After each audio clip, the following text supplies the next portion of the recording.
So think about this. What holds you back?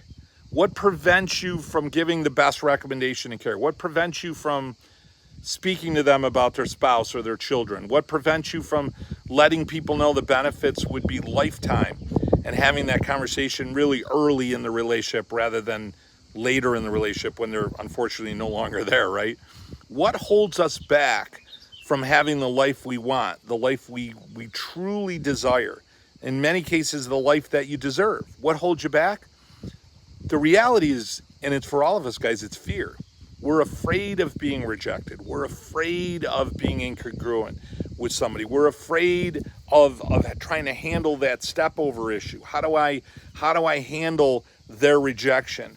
How do I, if I will show up every day getting rejected a lot because I have people that aren't maybe fully accepting some of the recommendations that we give for care, or some of the things that you want to do in your life, or some of the things that you desire, or some of the things that you deserve. It really comes down to fear. So let me tell you a simple way to get over it.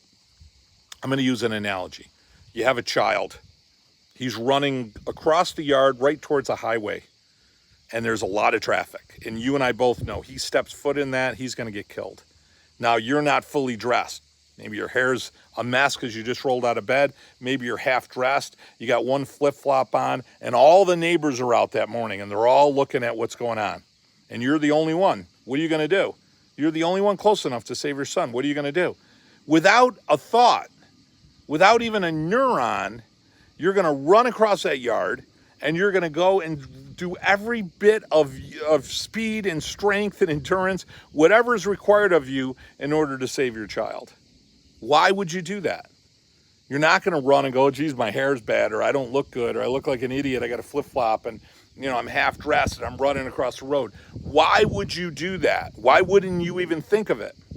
Because there's a vision, there's a mission, there's a purpose, there's a why that far exceeds anything else that may come your way. The fear of rejection, the fear of laughter, the fear of embarrassment, the fear of humiliation, all of that goes away, all of it. And it's all fake anyways, but it all goes away because you're truly focused on saving the life of your child.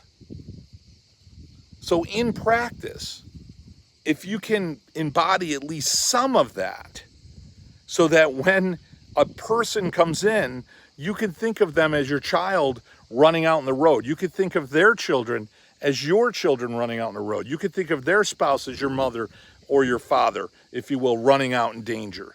Because what happens is your purpose, your mission, your why, your reason to exist is so far stronger, is so far greater than any rejection and humiliation. You're going to go for it. And will you get rejected more often?